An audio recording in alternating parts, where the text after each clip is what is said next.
Hello everyone, मैं मिथुन सिंह स्वागत करता हूं आप सभी का। आशा करता हूं आप सभी बहुत अच्छे होंगे। बात करेंगे सिद्धू कान्हू मुर्मू बीएड सेमेस्टर 4 के प्रीवियस क्वेश्चन पेपर का नाम है जेंडर स्कूल एंड सोसाइटी। देखिए 19-21, 20-22, 21-23, 22-24 और 23-25 पिछले 5 साल के पीवाईक्यू के जितने भी एमसीक्यू हैं इस वीडियो में आपको सारे एमसीक्यू एक ही साथ मिल जाएंगे। हम लोग जो है सारे क्वेश्चन पेपर को डिस्कस करेंगे, मिलकर सीखेंगे कि किस तरह के सवाल एग्जामिनेशन में पूछे जाते हैं। याद रखिएगा, आगे बढ़े उससे पहले मैं आपको बता दूं, ये जो क्वेश्चन पेपर है बहुत इंपॉर्टेंट है। इसके साथ साथ कुछ और भी यूनिवर्सिटीज़ का अगर आपको पेपर चाहिए तो मैं वो वीडियो आप लोगों के लिए अपलोड कर दूंगा। इससे पहले 401 जो आपका पेपर कोड है जिसका नाम है नॉलेज एंड करिकुलम, उसका वीडियो मैंने अपलोड कर रखा है पहले से ही एमसीक्यू की। उसका लिंक आपको नीचे कमेंट सेक्शन और डिस्क्रिप्शन बॉक्स दोनों जगहों पर मिल जाएगा। वहाँ से जाकर के उस क्वेश्चन को आप जाकर के देख सकते हैं और एग्जाम में बेहतर प्रदर्शन कर सकते हैं। तो चलिए आज की वीडियो को स्टार्ट करते हैं। उससे पहले मैं आपको बता दूं, पिछले 5 साल के जितने भी प्रीवियस क्वेश्चन पेपर हैं सारे क्वेश्चन पेपर की पीडीएफ आपको 49 रुपए में और सजेशन 199 में आपको प्रोवाइड कर दिया जाएगा। देखिए 49 में पीवाईक्यू और सजेशन जो है, सजेशन का मतलब क्या होता है पहले वो समझ लें। सजेशन का मतलब होता है वेरी वेरी इंपॉर्टेंट क्वेश्चन, ऐसे सवाल जो एग्जामिनेशन में आते हैं आंसर के साथ आपको प्रोवाइड कर दिया जाता है जिसमें आपका पीवाईक्यू फ्री ऑफ कॉस्ट आ जाएगा। सजेशन देखिए पिछले 10 साल के पीवाईक्यू को स्कैन करके आपके सिलेबस के टॉपिक को ध्यान में रखते हुए और आपका जो लेटेस्ट एग्जाम पैटर्न है उसको ध्यान में रखकर तैयार किया जाता है। बाकी मेरा खुद का एक्सपीरियंस, मैंने एमएससी एमएड बीएड कर रखा है। अगर आप मेरे साथ जुड़ना चाहते हैं तो यहाँ से मेरी ईमेल आईडी आप देख लें, yourmithunsingh@gmail.com पे आप मुझे मेल कर सकते हो। इंस्टा पे अगर आप हो डू फॉलो मी @imithunsingh। बाकी आप मुझे व्हाट्सअप कर सकते हो 7979054474 पे। तो चलिए आज की वीडियो को स्टार्ट करते हैं और देखते हैं कि किस तरह के सवाल एग्जामिनेशन में पूछे गए थे। हम लोग देखेंगे एक एक करके सभी सवाल को और किस तरह के क्वेश्चन जो है पूछे गए हैं और रिपीट होते हैं सवाल। आप खुद से देखोगे तो आपको सारी बात समझ में आएगी कि सवाल किस तरह से रिपीट हुए हैं। आप खुद देख लोगे, आपके सामने प्रूफ अभी खुद ब खुद आ जाएगा। ये रहा 2025 का सवाल, ध्यान से देखिएगा, इसे स्किप मत कर देना आप। 2025 का क्वेश्चन नहीं आएगा ऐसा सोच के स्किप मत करना, क्योंकि 2025 से सवाल रिलेटेड सवाल पूछे जाएंगे और ऐसे ही सवाल पूछे जाएंगे, तो इसलिए जो है इसका देखना जरूरी है। बाकी मैं एक्सप्लेन करूंगा तो चीजों को आप बेहतर ढंग से समझ पाएंगे। पहला सवाल, according to which feminist patriarchy is the main cause of women's operations, यानी कि देखिए किस नारीवादी के अनुसार पितृसत्ता जो है महिलाओं के उत्पीड़न का मुख्य कारण है। देखिए ये जो रेडिकल आपका जो फेमिनिज्म है, रेडिकल फेमिनिज्म मतलब कहने का मतलब है कि इनके हिसाब से सारी फसाद की जड़ पुरुष हैं। ठीक है, इनके अकॉर्डिंग, मैं अपना पॉइंट ऑफ व्यू नहीं रख रहा हूं, इनके हिसाब से कट्टर नारीवाद के हिसाब से जो है सारे समस्याओं का जड़ महिलाओं को रोटी कपड़ा मकान, अच्छी हेल्थ, अच्छी एजुकेशन, फ्रीडम नहीं मिल पा रही है। उसके लिए सिर्फ और सिर्फ क्या है, मेल जो है अकाउंटेबल है, मेल ही जिम्मेदार है इनके हिसाब से। मैं अपनी बात नहीं कह रहा हूं, ये कहते हैं ऐसा। तो ये आपको कहां पे मिलेगा, रेडिकल। देखिए रेडिकल वर्ड जहां भी मिले ना ये नेगेटिव टर्म है। रेडिकल का मानना है, जैसे आप देखते हो अलग अलग जगहों पे कि रेडिकल जो है बहुत सारी चीज़ों को फैला रहे हैं, आपको भी पता है। तो उन रेडिकल में कभी मत आइए यही ठीक है यही सब कुछ है, ऐसा नहीं मानना चाहिए आपको। आंसर आपका 2 होगा। अगला सवाल देखिए क्या है, स्टीरियोटाइपिंग क्या है, व्हाट इज स्टीरियोटाइपिंग। तो देखिए स्टीरियोटाइपिंग का मतलब होता है कि आप जो है किसी को लेबल कर देते हो। आपने जो पुराने चीज़ों को देखा समझा उसी के हिसाब से आपको जो है स्टीरियोटाइप कर देते हो। जैसे कि एक बहुत ही पुराना कहावत है कि लड़कियों को जो है चूल्हा चौका संभालना चाहिए, कि ये क्या है, स्टीरियोटाइप है। लड़कियां पायलट भी बन रही है, लड़कियां जहाज उड़ा रही है, लड़कियां आगे बढ़ रही है, लड़कियां ट्रेन चला रही है, बहुत कुछ, नासा अंतरिक्ष में जा रही है, बहुत तरह की चीज़ें हैं। तो स्टीरियोटाइपिंग नहीं करनी है। या फिर उल्टा लड़कों के साथ भी भेदभाव होता है, जैसे लड़कियों की आवाज़ लड़कों की आवाज़ से बेहतर होती है, हाई पिच होती है लड़कियों की आवाज़, तो गाने के लिए जो है लड़कियों को जो है कंपटीशन में लाया जाता है। तो ये भी क्या है, एक स्टीरियोटाइपिंग का एक लेबल है, जेंडर बायसनेस का एक तरीका है। अब यहां से देख लीजिए आप पहला, a fixed idea about a particular type of a person or thing often not true in reality. किसी व्यक्ति या वस्तु के बारे में एक निश्चित विचार जो अक्सर वास्तविकता में सत्य नहीं होता है, इसे स्टीरियोटाइपिंग कहते हैं। बिल्कुल एब्सोल्यूट इसका जो है आंसर हो जाएगा। लेकिन आपसे एक और भी कुछ क्वेश्चन पूछा गया, उसे भी हम लोग देख लेंगे। अगला क्या है देखिए, जैसे साइंटिफिक क्लासिफिकेशन, वैज्ञानिक वर्गीकरण, ये स्टीरियोटाइपिंग नहीं है। तार्किक लॉजिकल सोच यहाँ भी नहीं आएगा। ये सोशल जो इक्वालिटी है, सामाजिक समानता, ये सब तो अच्छी बातें हैं, तीनों अच्छी बातें हैं। और स्टीरियोटाइपिंग अपने आप में क्या है, एक लेबल करना है, ये बुरी बात है। तो ऑप्शन 1 आपका क्या होगा, सही जवाब हो जाएगा। अगला सवाल देखिए क्या बोला गया है, transfer of a property from father to son is known as. यानी कि आप जो है क्या कर रहे हो, अपने संपत्ति को आप जो है अपने बेटे में बांट रहे हो। हालांकि अमिताभ बच्चन ने एक बहुत ही परफेक्ट एग्जांपल सेट किया है। उन्होंने कहा कि उनकी संपत्ति, अमिताभ बच्चन की जो संपत्ति है उन्होंने जो अर्जित की है, वो संपत्ति का आधा हिस्सा उनके पुत्र अभिषेक बच्चन को, आधा हिस्सा उनकी पुत्री श्वेता बच्चन को जाएगा और दोनों आपस में जो है बांट लेंगे। ठीक है, तो पिता से पुत्री का जो संपत्ति का हस्तांतरण है उसे हम लोग क्या कहते हैं, ये सवाल आपसे जो है पूछा गया है। तो देखिए इसका जो है, इसे आप कह लो पैट्रियार्की, इसे आप क्या कहोगे, इसे पैट्रियार्की कहा जाता है, जहां पे जो ट्रांसफर है वो फादर टू सन होता है। ऑप्शन नंबर आपका सी जो है करेक्ट हो जाएगा, पैट्रियार्की इसका आंसर हो जाएगा। अगला सवाल देखिए क्या है, what are the types of gender socialization, लिंग समाजीकरण के प्रकार कौन कौन से हैं। देखिएगा, लिंग जो आपका समाजीकरण है, जो आपका जेंडर सोशलाइजेशन है, ये किस तरह से होता है, इसके बारे में सवाल पूछा गया है। पहला है मनोविश्लेषणात्मक यानी कि साइको एनालिटिक, फिर है सामाजिक अधिगम यानी कि सोशल लर्निंग, फिर है कॉग्निटिव लर्निंग यानी कि संज्ञानात्मक अधिगम। ध्यान से अगर आप देखोगे तो इसके बारे में बंडूरा साहब ने बहुत अच्छी बात की है, कोहलबर्ग वगैरह ने भी इसके बारे में बात की है। इसका जो आंसर होगा वो सारा कुछ है। लिंग समाजीकरण के बारे में जो है एल्बर्ट बंडूरा ने बात की है, प्याजे ने बात की है, इवन फ्रॉइड ने बात की है। तो ये सारा आंसर आपका क्या होगा, ऑप्शन सही जो है डी हो जाएगा। आगे बढ़ेंगे अगले सवाल की ओर। अ वुमेन और man who believes in equal right and opportunity for man and women is known as, यानी कि वह स्त्री या पुरुष, जो स्त्री और पुरुष समान के दो, देखिए लड़का हो या लड़की सभी के लिए बराबर अपॉर्चुनिटी मिलनी चाहिए, अधिकार उनका जो राइट्स है वो इक्वल होना चाहिए। ऐसे व्यक्ति को क्या कहा जाता है, उसे जो है फेमिनिस्ट कहा जाता है। फेमिनिस्ट यानी कि नारीवादी। ठीक है, फेमिनिस्ट का मतलब ये नहीं होता है कि मैं लड़कों की तरह जो है शराब पीऊंगा या फिर डांस करूंगा या फिर कुछ भी बेवकूफ़ी वाली काम, स्पीड से बाइक चला लूंगा। ये गलत तरीका है, लड़के ये गलत कर रहे हैं, लड़कियों को ये नहीं करना चाहिए। और सेकेंडली एक बात मैं क्लियरली बता देना चाहता हूँ, फेमिनिस्ट होने का मतलब ये नहीं कि गलत चीज़ें जो लड़के करते हैं वो लड़कियां करने लगे। अच्छी चीज़ें, लड़के बाहर जाकर पढ़ रहे हैं, आप भी पढ़ाई करें, आप भी जॉब करें, खूब सारे पैसे बनाएं, अपने माँ पिताजी का सम्मान करें। तो फेमिनिस्ट होने का मतलब ये है कि आप जो है अच्छे चीज़ों को अडॉप्ट करें, ना कि नेगेटिव चीज़ों को। ठीक है, ये आप ना इंटरनेट पे या फिर बहुत सारी वेब सीरीज आपको देखने को मिलेगी जहाँ पे फेमिनिस्ट होने का मतलब अल्कोहल पीना होता है। ठीक है, ये बहुत ही नेगेटिव सेंटेंस है, या फिर सिगरेट पीना होता है, ये गलत तरीका है। ये कंपनियों का जाल है जो कि आपको फंसाने के लिए करती है, ताकि उनकी जो मार्केटिंग है वो अच्छे से हो पाए और वो अपना प्रोडक्ट को आपके सामने बेच पाए। अगला सवाल, आर्टिकल 42 इज रिलेटेड टू, अनुच्छेद 42 जो है किससे संबंधित है। देखिए अनुच्छेद 42 में आपको क्या मिलेगा, तो यहां से आप समझ लें बात को।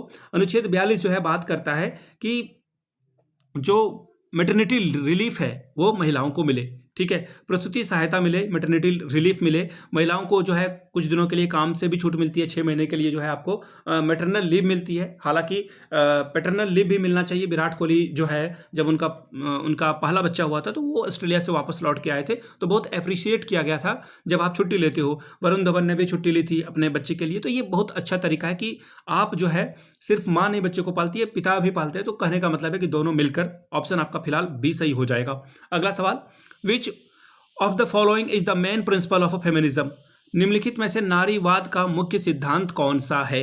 नारीवाद का मुख्य सिद्धांत कौन सा है, ये सवाल आपसे पूछा गया है। तो देखिए इसका जो आंसर होगा वो क्या होगा कि लिंग असमानता सिद्धांत, प्रिंसिपल ऑफ जेंडर इनइक्वालिटी। बिल्कुल नहीं, नारीवाद का मतलब ही होता है कि लड़कों और लड़कियों को बराबर बराबर माना जाए, समझा जाए। ठीक है, अगला है प्रिंसिपल ऑफ जेंडर डिस्क्रिमिनेशन, बिल्कुल नहीं, ये भी गलत है। ठीक है, अगला है प्रिंसिपल ऑफ सेक्सुअल अब्यूज यानी कि लिंग उत्पीड़न का सिद्धांत, बिल्कुल नहीं। अब बोला गया कि उपरोक्त में से सभी, मेन प्रिंसिपल फेमिनिज्म का क्या है, एक भी नहीं है यहाँ पर। ये क्वेश्चन ही गलत है। आई रिपीट, ये क्वेश्चन ही गलत है। यहाँ पे जो है क्वेश्चन में कुछ थोड़ा सा गड़बड़ी है, यहाँ पे नॉट होना चाहिए था। ठीक है, नॉट होना चाहिए था।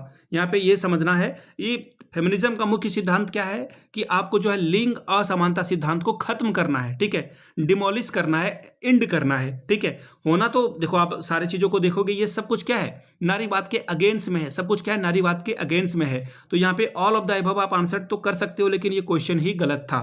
अगला सवाल देखिए क्या है, लिंग के बारे में कौन सा कथन सही नहीं है।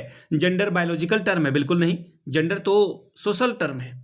जो जेंडर क्या है, सोशल टर्म है। सेक्स जो है क्या है, एक बायोलॉजिकल टर्म है। ध्यान से समझिएगा, सेक्स बायोलॉजिकल टर्म है और ये जो आपका जेंडर है वो क्या है, एक सोशल टर्म है। अब यहाँ पे पूछा गया कि which statement is not correct about gender, gender के बारे में कौन सी बात सही नहीं है। तो लिंग जो है जैविक है, लिंग जो है सामाजिक रूप से निर्मित है, लिंग जेंडर जो है बिल्कुल ये सही बात है। लिंग समाज में पुरुष और महिला की भूमिका को बताता है, बिल्कुल ये बात सही है, लेकिन ये गलत है कि जो है ये काम लड़का करेगा या लड़की करेगा, ये भी सोच सही नहीं है। ये क्या है, सब कुछ जो है इसमें से आंसर आपका क्या हो जाएगा, ऑल ऑफ द अबव, सब कुछ यहाँ पे गलत है। अगला सवाल, महिला शिक्षा के विकास में बाधा डालने का कारण क्या है। महिला शिक्षक जो what is the reason which hindrance the development of women's education, गरीबी बिल्कुल सही बात है।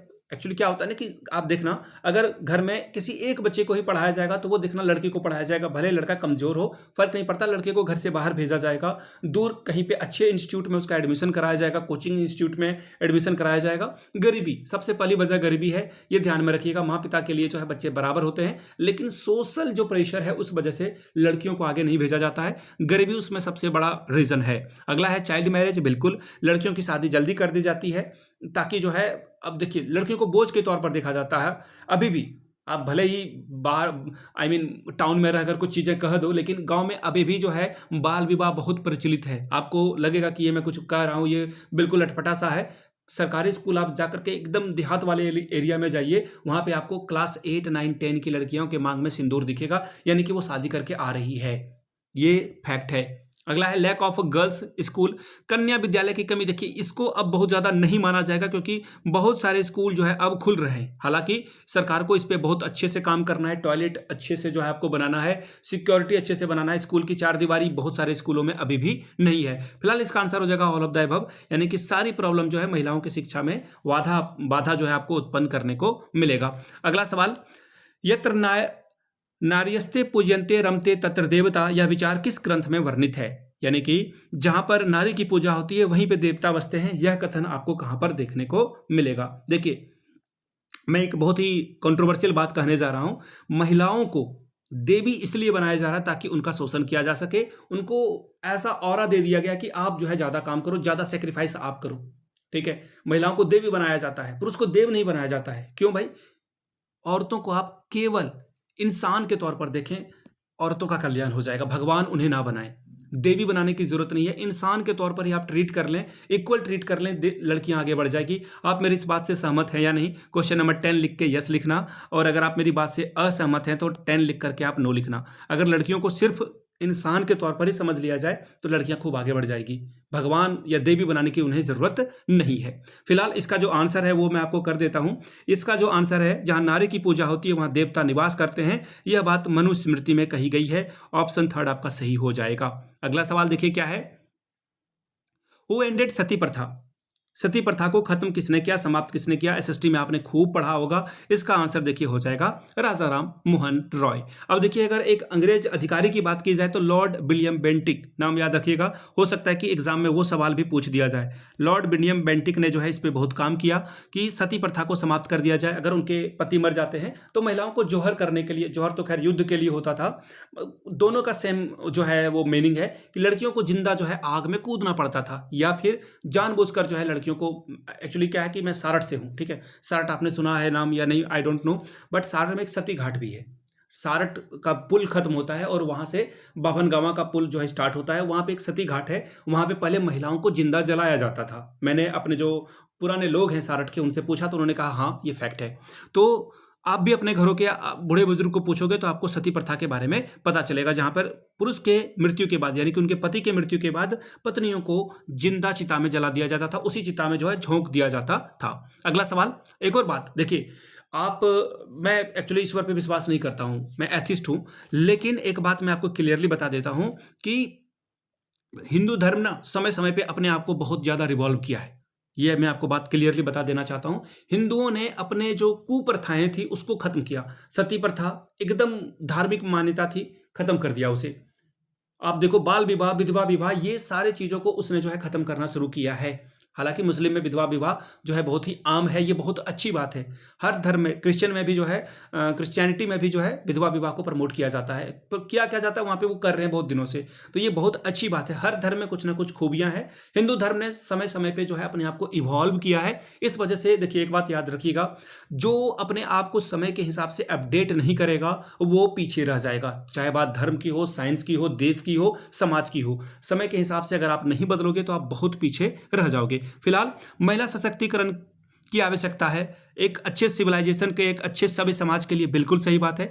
पारिवारिक सुख शांति के लिए बिल्कुल, और फाइनेंशियल सुदृढ़ता के लिए, यानी कि आप जो फाइनेंशियली साउंड कर पाओ अच्छे से, बिल्कुल। आंसर आपका हो जाएगा ऑप्शन नंबर 4, यानी कि सब कुछ आपका आंसर होना सही जरूरी है। अगला सवाल, which of the following is not related to women's progress? निम्नलिखित में से कौन से महिला उन्नयन यानी कि महिला के उत्थान से संबंधित नहीं है? नॉट वाले वर्ड पे ध्यान देना आप। शारदा कमेटी, फिर है हंसा मेहता कमेटी, फिर है दुर्गा बाई देशमुख कमेटी, और फिर है भक्त वात्सल्य समिति। ध्यान से अगर आप सारे ऑप्शन को पढ़ोगे ना तो आंसर आपको दिख जाएगा खुद ब खुद, आपको आंसर जो है खुद ब खुद दिखेगा। शारदा कमेटी के बारे में बात कर लेते हैं, हो सकता है कि सवाल यहां से फंसे आपके लिए। शारदा कमेटी जो है, इन्होंने जो है चाइल्ड मैरिज को जो है बंद करने की बात की थी, रेकमेंड किया था शारदा कमेटी ने, ध्यान रखिएगा 1929 में, ठीक है, चाइल्ड मैरिज के बारे में बात हुई थी। अब देखिए हंसा मेहता कमेटी के बारे में बात करते हैं, तो ये वुमेन्स के एजुकेशन के लिए इन्होंने काम किया था, और यानी कि महिलाओं की शिक्षा के लिए और इक्वालिटी के लिए इन्होंने जो है बात किया था। अब देखिए दुर्गाबाई, इन्होंने क्या किया था, इन्होंने जो है महिला शिक्षा और सुधारों के बारे में इन्होंने भी बात की थी। अब यहाँ पे जो आखिरी वाला है, यह जो है महिलाओं से सीधे संबंधित नहीं था। ऑप्शन आपका 4 जो है वो इनकरेक्ट है, लेकिन आपको इनकरेक्ट वाला ही पूछा गया था, तो ऑप्शन 4 आपका सही हो जाएगा। अगला सवाल, आर्टिकल 42 इज रिलेटेड टू, देखिए मैंने कहा ना सवाल रिपीट होते हैं, इसलिए मैं आपको कह रहा हूं। देखिए आर्टिकल 42 जो है मैटरनिटी लीव, यानी कि महिलाओं को जो है मां बनने के लिए मातृत्व अवकाश मिलता है। ऑप्शन 1 आपका सही जवाब हो जाएगा। अगला सवाल देखिए क्या बोला गया है, अ वुमेन और a man who believes in equal right and opportunity for man and women is known as. वह स्त्री या पुरुष जो समान अधिकार या अवसरों में विश्वास रखता है या करता है, क्या कहलाता है? उसे फेमिनिस्ट कहते हैं, यानी कि महिला और पुरुष के लिए बराबर की बात करने वाला। ऑप्शन 1 आपका सही हो जाएगा। अगला सवाल, when do we celebrate international women's day? अंतर्राष्ट्रीय महिला दिवस कब मनाया जाता है? ये सवाल आपसे पूछा गया है। बहुत ही आसान सा सवाल है, मुझे नहीं लगता कि इस क्वेश्चन को जो है मुझे आंसर भी करना चाहिए, ये इतना इररिलेवेंट है। ठीक है, इसका आंसर हो जाएगा 8 मार्च। इसका आंसर क्या हो जाएगा? 8 मार्च को जो है सेलिब्रेट किया जाता है, ताकि महिला को सशक्तिकरण दिया जाए, समान अधिकार दिया जाए, सोसाइटी में उनके कंट्रीब्यूशन को एक्नॉलेज किया जाए। अगला सवाल, what is the reason which hindrance the development of women's education? फिर से ये सवाल रिपीट हुआ है, मैंने आपको कहा ना सवाल रिपीट होते हैं। महिला के विकास में बाधा डालने वाले कारण क्या है? गरीबी, बिल्कुल। बाल विवाह, बिल्कुल। लैक ऑफ स्कूल्स गर्ल, बिल्कुल। आंसर आपका हो जाएगा ऑप्शन नंबर 4, यानी कि इनमें से सभी जो है महिलाओं के विकास के लिए जो है क्या है, अच्छी बात नहीं है। अगला सवाल, according to which feminist patriarchy is the main cause of women's operations? देखिए किस नारीवादी के अनुसार पितृसत्ता यानी कि सारे फसाद की जड़ जो है पुरुष है, ये कौन मानता है? रेडिकल फेमिनिज्म इसे माना जाता है। आंसर आपका 4 हो जाएगा। ध्यान में रखिएगा, आप जो है एक ही विचारधारा को लेकर के सोचोगे कि आज से 30 साल भी यही चलेगा। देखो फैन, बल्ब, सब कुछ जो है इवॉल्व हुआ है। मैं वो 10 रुपए का वो पीला वाला बल्ब देखता था, ठीक है, अभी जो है हम लोग CFL फिर आया, फिर जो है LED आया, अब तो और भी बहुत तरह से जो है बल्ब इवॉल्व हो रहा है। बल्ब का जो फंडामेंटल है, प्रिंसिपल है, वो सब कुछ वही है, लेकिन समय के हिसाब से वो एनर्जी इफिशियंट बना, समय के हिसाब से उसने जो है अपने आप को अडॉप्ट किया, वो ज़्यादा दिन चलते हैं बल्ब। तो कहने का सीधा सीधा मतलब ये है कि समय के हिसाब से अडॉप्ट करना जरूरी है। उसी तरह से रेडिकल फेमिनिज्म अच्छी बात नहीं है। अगला सवाल देखिए क्या है, महिला साक्षरता के लिए साक्षर भारत मिशन किस वर्ष शुरू किया गया? देखिए साक्षर मिशन जो है आपका फीमेल के लिए, लिटरेसी के लिए जो है किस साल लॉन्च हुआ था, ये सवाल आपसे पूछा गया है। देखिए इसका जो आंसर हो जाएगा वो हो जाएगा 2009 में RT एक्ट भी आपको देखने को मिलेगा, राइट टू एजुकेशन एक्ट, इसके बारे में। और याद रखिएगा RT एक्ट जो 2010 में लागू किया गया है, 1 अप्रैल से। 9 में ये बन गया था कानून, लेकिन 10 में से लागू किया गया था। ये सवाल बहुत फंसाता है, CTET वगैरह या फिर JETET वगैरह में ये सवाल आ सकता है। हाँ, JETET से मुझे याद आया कि अगर आपको जो JETET के बुक्स वगैरह हैं वो मैंने इस वीडियो में रेकमेंड कर दिया है। आप 24-26 सेशन वाले बच्चे जो है आराम से झारखंड टेट के लिए एलिजिबल हैं, अच्छे से किताब पढ़ें और खूब अच्छे से आप जो है एग्जाम को क्वालिफाई करें। फिलहाल क्या पूछा गया है देखिए, महिलाओं के साक्षर भारत मिशन की शुरुआत कब की गई थी? तो 2009 आपका सही होगा। अगला सवाल, in order to maintain the gender equality in the classroom a teacher should, ये बहुत अच्छा सवाल है। ये सवाल हो सकता है कि 2026 में आपको देखने को मिले। कक्षा में लैंगिक समानता बनाए रखने के लिए शिक्षक को क्या करना चाहिए? लड़के और लड़कियों को समान अवसर प्रदान करें, बिल्कुल सही बात है भाई। लड़कियों को गतिविधि में भाग लेने के लिए हतोत्साहित करे, डिस्करेज करे, बिल्कुल नहीं भाई, ये काम नहीं करना है। डिस्करेज गर्ल को या फिर बॉय को, किसी को नहीं करना, ये ऑप्शन आपका गलत है। लड़कियों को विश्लेषणात्मक कार्य दें, कि लड़कियां जो है एनालिटिक कार्य करें, फिजिकल काम नहीं करें, अरे भाई गलत है ये। लड़कियों को भी फिजिकल काम दें और लड़कों को भी फिजिकल काम दें, ये गलत है आपका। और आंसर आपका फिर से हो जाएगा ऑप्शन नंबर 1, लड़के और लड़कियों को आप इक्वल अपॉर्चुनिटी दे दें, इसी से लड़कियों का भला हो जाएगा। Which of the following scheme provides education to girls under their welfare, यानी कि निम्नलिखित में से कौन सी योजना लड़कियों को शिक्षा और कल्याण प्रदान करती है? ये सवाल आपसे जो है पूछा गया था। वन स्टॉप सेंटर, प्रधानमंत्री उज्ज्वला योजना, स्वराज योजना, या फिर बेटी बचाओ बेटी पढ़ाओ योजना। देखिए इसका जो आंसर होगा वो हो जाएगा बेटी बचाओ बेटी पढ़ाओ। इसमें जो है महिलाओं की, जो लड़कियां हैं उनकी शिक्षा, सुरक्षा और इसके सशक्तिकरण के लिए जो है काम किया जाता है बेटी बचाओ बेटी पढ़ाओ स्कीम में, ठीक है। सुकन्या समृद्धि योजना के बारे में भी आप पढ़ लीजिएगा, ठीक है। इसके लिए अलग से मैं छोटी छोटी वीडियो बनाऊंगा, बट टाइम नहीं मिल पा रहा है, मैं कोशिश कर रहा हूं कि इसके ऊपर काम करूं। अगला सवाल देखिए क्या है, which statement is not correct about gender, लिंग के बारे में कौन सा कथन सही नहीं है? ध्यान दीजिएगा, यहाँ पे सवाल क्या बोला गया है, जेंडर। जेंडर कैसा टर्म है? मैंने आपको बताया ये सोशल टर्म है, हमारे बाप दादा ने, आपने, हमने मिलकर इसे बनाया है। और सेक्स क्या है? बायोलॉजिकल टर्म है, नेचुरल टर्म है ये, ठीक है। यहाँ सवाल क्या पूछा गया है कि लिंग के बारे में कौन सा कथन सही नहीं है? लिंग सामाजिक रूप से निर्मित है, लिंग जो है जेंडर बायसनेस है, गलत बात है ये, ठीक है, ये गलत है। लिंग जो है पुरुष, लिंग समाज में जो है पुरुष और महिला की भूमिका को बताता है कि कौन क्या काम करेगा, बिल्कुल। यहाँ पे आंसर देखिए थोड़ा सा ये जो है ये सारा गलत है, सारा यहाँ पे क्या है, गलत है। ऑप्शन 4 आपका सही आंसर हो जाएगा, गलत ही आपको चुनने के लिए कहा गया है। फिर से सवाल देखिए रिपीट हुआ है, स्टीरियोटाइपिंग क्या है? स्टीरियोटाइपिंग क्या है? जब आप किसी फैक्ट को जो कि गलत है उसे आप प्रमोट करते हो, उस विचार को आप जो है आगे बढ़ाते हो, यानी कि a fixed idea about a particular type of a women or thing often not true in reality, ठीक है। जहां पे लॉजिकल फैक्ट की बात की जाएगी वो तो अच्छा ही होगा, जहां पे सोसाइटी में समान व्यवहार यानी कि इक्वल ट्रीटमेंट किया जाएगा वो भी अच्छा होगा, एविडेंस के आधार पर लॉजिकल थिंकिंग होगी वो अच्छा बात होगा। स्टीरियोटाइप क्या है? एक नेगेटिव रॉन्ग टर्म है, ये क्या है? एक रॉन्ग टर्म है, इनकरेक्ट स्टेटमेंट है अपने आप में, तो आंसर आपका फिलहाल ऑप्शन 1 हो जाएगा। अगला सवाल, transfer of property from father to son is known as, पिता से पुत्र की ओर जाने वाले टर्म को क्या कहते हैं? ऑप्शन यहाँ पे गलत है, पैट्रियार्की होना चाहिए था, ऑप्शन ही गलत है इसका। अगला सवाल, लिंग समाजीकरण के प्रकार कौन कौन से हैं? देखिए जेंडर जो सोशलाइजेशन है इसके प्रकार क्या क्या है, तो मैंने आपको पहले बता रखा कि बंडूरा साहब ने, फ्रॉइड ने, प्याजे ने, बाइगोस्की ने इसके बारे में बात किया, ऑप्शन आपका 4 सही हो जाएगा। अगला सवाल देखिए क्या है, select the law enacted by the Indian parliament for the welfare of women, महिलाओं के कल्याण के लिए भारतीय संसद द्वारा बनाए गए कानून का चयन करें। कौन सा कानून जो है महिलाओं के लिए तैयार किया गया है? स्पेशल मैरिज एक्ट 1955, फिर है डॉरी प्रोहिबिशन यानी कि दहेज निषेध अधिनियम 1961, समान वेतन अधिनियम 1976। तो देखिएगा अगर आप सारे क्वेश्चंस को पढ़ लोगे अच्छे से तो इसका जो आंसर हो जाएगा वो हो जाएगा ऑप्शन ऑल। सब कुछ जो है महिलाओं के कल्याण के लिए ही इंडियन पार्लियामेंट ने बनाया है। वह व्यक्ति जो पुरुष और स्त्री के समान अधिकारों के बारे में बात करता है उसे हम लोग फेमिनिस्ट कहते हैं। यह सवाल 3 या 4 बार रिपीट हो चुका है, खत्म हो चुका है ये। तो अगर आपको देखिए वीडियो आपने पूरी देखी, सबसे पहले आप जय हिंद नीचे कमेंट करिए ताकि मुझे पता चल सके वीडियो आपने पूरी देखी। दूसरी बात, अगर आपको इसी तरह से BBMKU देखना, वहाँ पे भी मैं आपको सवाल कराऊंगा ना, इस तरह के सवाल वहाँ रिपीट होंगे। विनोबा भावे का अगर आपको चाहिए तो नीचे कमेंट करके BBMKU या विनोबा भावे आप लिख देंगे। फिर से एक बार बता दूं, पिछले 5 साल के PYQ आपको 49 में, सजेशन आपको 199 में प्रोवाइड कर दिया जाएगा। यहाँ से मेरी ईमेल आईडी आप देख लें, yourmithunsingh@gmail.com पे आप मुझे मेल कर सकते हैं। इंस्टा पे अगर आप हो डू फॉलो मी @iMithunSingh। बाकी आप मुझे व्हाट्सअप कर सकते हैं 7979054474 पे। वीडियो को आपने यहाँ तक देखा, प्यार दिया, इसके लिए आप सभी का बहुत बहुत शुक्रिया। Have a good day.